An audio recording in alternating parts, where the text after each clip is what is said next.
எதையாவது பண்ணி முன்னுக்கு வரலான்னு பார்த்தா கால் வைக்கிற இடம்லாம் கண்ணி வெடியாக வச்சா எப்படியா வர்றது? அப்படி தான் இருக்குது இந்த விவசாயம் பண்ணுறது. அதுக்காக நம்ம விட்டுற முடியாது இல்லையா?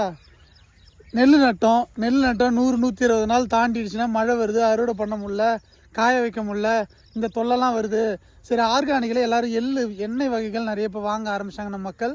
சரி, அதனால் நம்ம வந்து எள்ளை போடலாம் அப்படின்ட்டு விதைச்சி அறுவடை பண்ணேன்.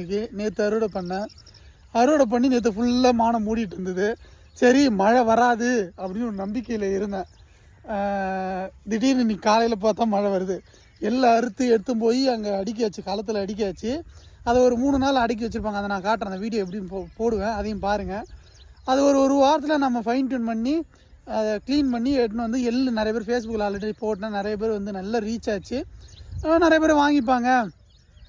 நிறைய பேர் கேட்டிருக்காங்க, ஆர்கானிக்கில் பண்ணியிருக்கீங்க, அது கிடைக்காது, நீங்கள் கொடுங்கன்னு சொல்லி என்கிட்ட கேட்டாங்க. சரி, கொடுத்துடலாம், இந்த மாதிரி பண்ணி நல்லபடியாக கொடுத்துடலான்னு நினச்சேன். எல்லாமே நல்லா வந்துச்சு.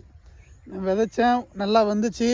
பஞ்சகாவி அடித்தேன், மீனை மில் அடித்தேன், நல்லாவே வந்துச்சு, நல்லா பழுத்துது.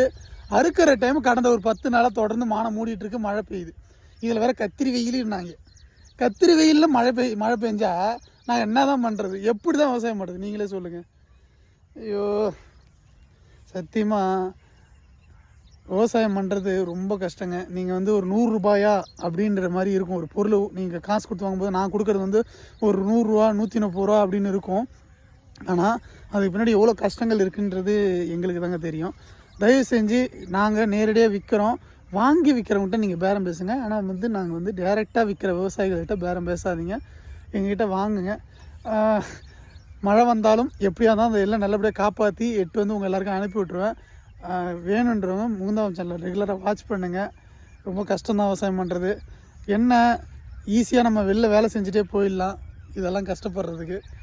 பட் இது ஒரு காலத்தில் எனக்கு சோறு போட்டுது. இன்றைக்கி நான் அதை காப்பாற்றணுன்னு நினைக்கிறேன். கடைசி வரைக்கும் பண்ணுவேன், எவ்வளோ கஷ்டங்கள் வந்தாலும். இப்போ எள்ளு போட்டிருக்கோம், கருங்குருவை ரசகடம்ன்ற நெல்லும் போட்டிருக்கேன்.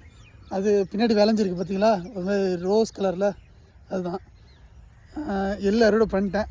நடு மக்காச்சோளம் ஒன்று வந்திருக்குது, அது வீட்டுக்கு நமக்கு தேவைப்படும். இல்லைனா ரொம்ப அதிகமாக போச்சுன்னா நம்ம கடைக்கு எட்டு வருவேன். என்னடா இப்போ பண்ணிகிட்ருக்க அப்படி எங்கே கேட்குறீங்களா? இப்போ வந்து தக்கப்பூண்டு வச்சிட்ருக்கோம். ஏண்டா இவ்வளோ அடிபட்டு திருந்த மாட்டேன் நீ அப்படின்றீங்களா? ஆமாம், விவசாயத்தை பொறுத்த வரைக்கும் நாங்கள் பயப்பட மாட்டோம். தக்கப்பூண்டு இதில் அப்படியே விதைச்சி விட்டு அதை வளர விட்டு மடக்கி ஓட்டினா அது வந்து மண்ணுக்கு இன்னும் உரமாகும். அதாவது குருவைக்கு நட போகிறேன், அதில் என்ன நடலான்றதை பாருங்கள். இப்போது நான் என்ன விதைக்கிறேன்றதை காட்டுறேன்.